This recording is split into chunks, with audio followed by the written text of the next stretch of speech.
கட்டுரை செய்திகளை செல்லலாம். அதனால பேசும்படியாக எழுத தலைப்பு உண்மையான வாழ்க்கை. எடுத்து வாசிக்கலாம். 2 சாமுவேல் 22 அதிகாரம் 24 வசனம்.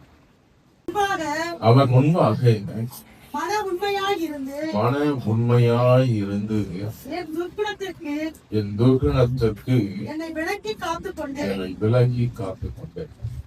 அநேக சோதனைகள் உண்டு. உண்மையாய் இருப்பதற்கு அர்த்தம் அநேகருடைய வாழ்க்கையில உண்மையா இருக்கிறார்களா என்பதை பார்க்கும்படியாக வேதத்துல காணப்படுகிற அநேக உண்மையா இருக்கிறார்கள், உண்மையா இருந்தார்கள். உண்மையா இருந்தவர்களுடைய வாழ்க்கையை நீங்கள் யோசித்து அல்லது சிந்தித்து பார்ப்பீர்கள் என்று சொன்னால் அவருடைய வாழ்க்கையெல்லாம் அநேக சோதனைகளும் அநேக கஷ்டங்களையும் கடந்து வந்தவர்கள் தான் உண்மையான வாழ்க்கையை வாழ்ந்தார்கள் என்று சொல்லி பார்க்கிறோம். நீங்க வாசிக்கும் பொழுது அவர்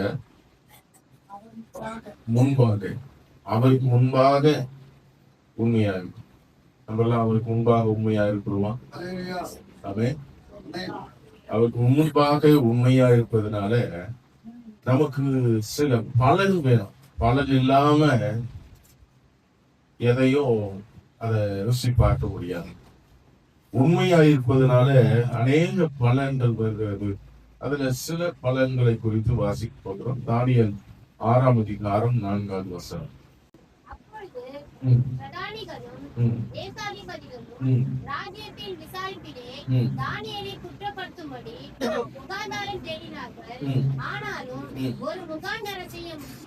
ஒரு முகாந்தரத்தையும் குற்றத்தையும் கண்டுபிடிக்க அவர்களால் கூடாது இருந்தது. அவன் உண்மை உள்ளவனாய் இருந்தபடியால் அவன் மேல் சுமத்த யாதொரு குற்றமும் குறைவும் காணப்படவில்லை. அப்படியானால் தானியேலுடைய வாழ்க்கையில ஒரு குற்றத்தையும் காண முடியவில்லை. ஒருவேளை சபையில் உட்கார்ந்து இருக்கிற உங்களை பார்த்து குறை கண்டுபிடிக்க வேண்டும் என்று சொன்னால் அநேக குறைகளை மற்றவர்கள் கண்டுபிடிப்பார்கள். குறை கண்டுபிடிப்பதற்கு ஒரு சில குற்றம் இருக்கிறது. அவர் மார்க் போடுவார்கள்.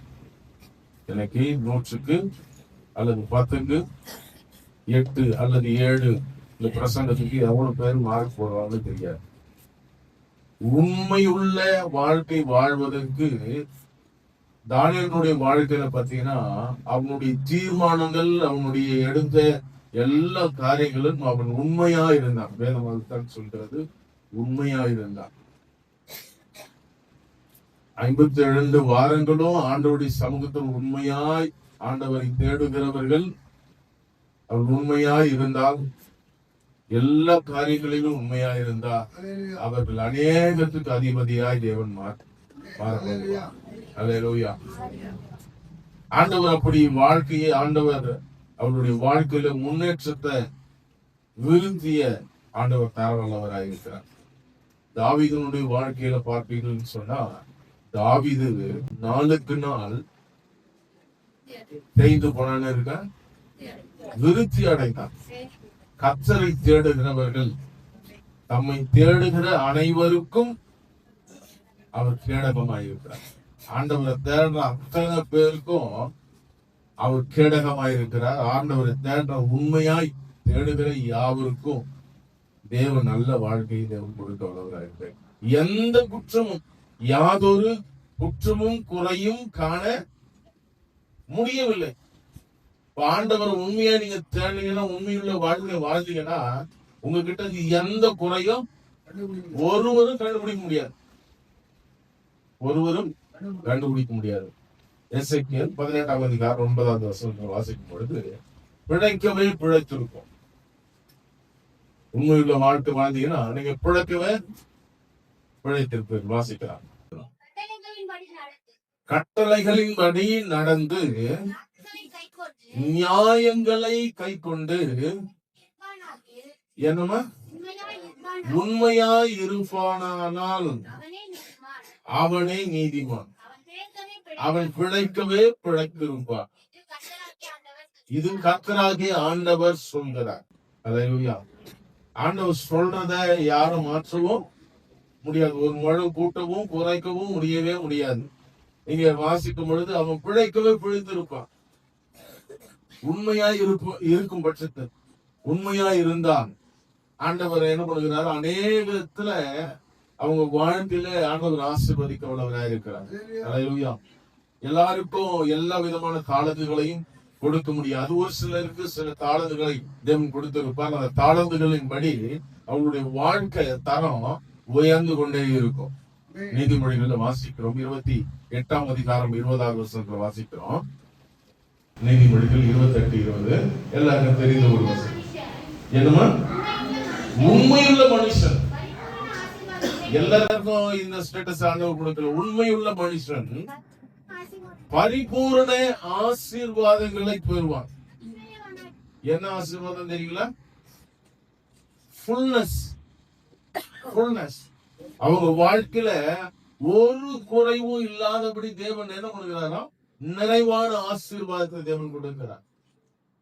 பஞ்சம் ஏற்படுகிற வேலையில ஊழியக்காரன் அந்த வீட்டுக்கு வருகிறாங்க. ஒரு விதவை வீட்டு வந்த பிறகு அங்கே அவர்கள் சொல்கிற ஒரு ஸ்டேட்மெண்ட் இருக்கு, நாங்க சாப்பிட்டுட்டு சாகலான்னு இருக்கிறோம். நாங்க சாப்பிட்டுட்டு சாகலான்னு இருக்கிறோம். ஆனா ஊழியர்கள் சொல்றாங்க, நீங்க சாப்பிட்டுட்டு சாவறீங்களோ உயிரோட இருக்கிறீங்களோ அது எனக்கு தெரியாது. நீங்க செய்யறதுல முதல் செய்யற அடைய எனக்கு தோணும். இருக்கிறத கொஞ்சமாகும், கொஞ்சம் என்ன. ஏன்னா அவங்களுடைய வாழ்க்கையில அவங்க அடைய செய்வார்கள். சொல்லுவோம் பிரெட்னு சொன்னா அந்த பிரெட்டுக்கு பாத்தீங்கன்னா 1.5 முழம் உயரம். 1.5 முழம் உயரம். 1.5 முழம்னா எத்தனை அடி? ஒரு முழம் 1.5 அடி. அப்படின்னா எத்தனை அடி? எத்தனை அடி? கணக்கு சொல்லவே மாட்டேங்க. 2.4 அடி. அப்போ 2.4 அடி உயரம். அவ்வளவு உயரத்துல இருக்கிற ஒரு நபருக்கு செய்யக்கூடிய பிரெட் அவ்வளவு பெருசா இருக்கு.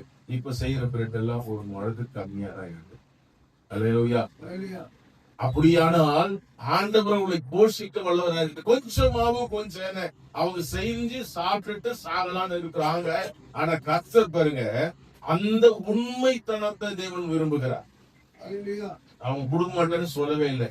கொடுத்து சாப்பிட்டதுனால தான் ஆண்டவர் அவர்களுடைய வாழ்க்கையில அவர்களுடைய பஞ்சம் தீரும் வரைக்கும் அவங்க உண்மையா இருந்ததுனால, கர்த்தருடைய சமூகத்தில் உண்மையா இருந்ததுனால கர்த்தர் அதை பார்த்தார். அல்லேலூயா. புதிய ஏற்பாட்டின் காலத்துல பார்க்கும் பொழுது ஒரு ஏழை விதவை தனக்கு இருந்தவைகளில் சிறந்தவைகளை, தனக்கு இருந்தது அதுதான், மேற்படி அதுக்கு அப்பாற்பட்ட காரியம் ஒன்றும் இல்லை. ஆனா தனக்கு இருந்தவைகளில் ஒன்றை கொண்டு வந்து கர்த்தருடைய ஆலயத்துல போட்டார். கர்த்தர் அதை பார்த்தார். அல்லேலூயா. கர்த்தர் அதை பார்த்தது நிமித்தமாக அந்த சிறுமையை தேவன் மாற்றினார். அல்லேலூயா. உங்க வாழ்க்கையிலும் கர்த்தர் உங்களுடைய வாழ்க்கையில சிறுமையா இருக்கிற காரியங்களை தேவன் மாற்ற வல்லவராய் இருக்கிறார். அல்லேலூயா.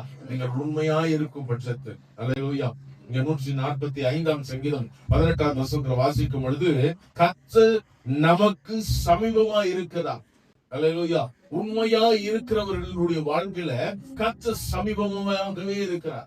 வாசிக்கிறாங்க. தம்மை நோக்கி கூப்பிடுகிற யாவருக்கும் உண்மையாய் தம்மை நோக்கி.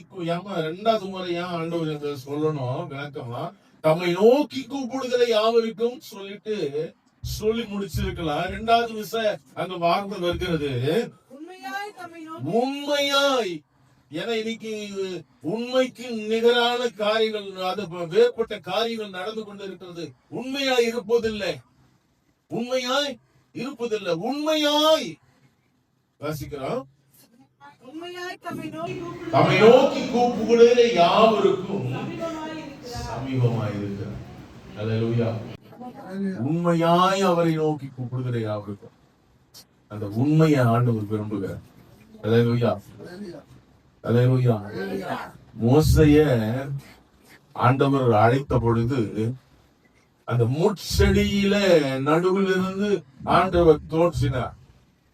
முட்செடி நடுவில் தோன்றி ஆண்டவர் சொல்றாரு, மலை மேற்வா, நான் அழைத்திருக்கிறேன், நான் பேசுவதை அழைத்திருக்கிறேன், உன்னை பெரிய ஜாதியாக தேவன் மாற்றப் போகிறார். அல்லேலூயா. அவன் உண்மையாய் கர்த்தருடைய சமூகத்துல வந்த பொழுது கர்த்தர் சொல்றாரு, நீ உன் பாதரட்சைகளை அழைத்து கொடு, பரிசுத்த பூமி என்று சொன்னான். அல்லேலூயா. சொன்ன மாத்திரத்துல ஆண்டவருடைய பேச்சை கேட்டு அவன் உண்மையாய் கர்த்தருடைய சமூகத்துல 40 நாள் இரவும் பகலும் புசியாமலும் குடியாமலும் உண்மையாய் இருந்ததுனால தான் ஆண்டவர் முகமுகமாய் இந்த தரிசனத்தை பார்க்க முடியாது. சாயலை தான் பார்த்தான். முகமுகமாய் பார்ப்பதற்கு உண்மை அதிகமாய் தேவை. அல்லேலூயா. ஆண்டவருடைய சமூகத்துல உண்மையாய் அவரை தேடுகிற அத்தனை பேருக்கும் அவர் சமீபமாகவே இருக்கிறார். அல்லேலூயா. நீ கையெடுக்கிற காரியமானாலும் சரி, எதுவானாலும் சரி, அதை தேவன் அதை ஆசீர்வதிக்க வல்லவராக இருக்கிறார். அல்லேலூயா. உங்க வாழ்க்கையில இந்த கால வேளையில கர்த்தர் பெரிய காரியங்களை தேவன் செய்ய போகிறார். பெரிய காரியங்களை செய்ய வேண்டும் என்று சொன்னார், உண்மையா இருக்க வேண்டும்.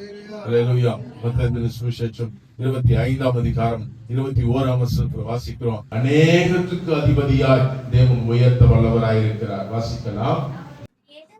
அவனுடைய எஜமான் அவனை நோக்கி, நல்லது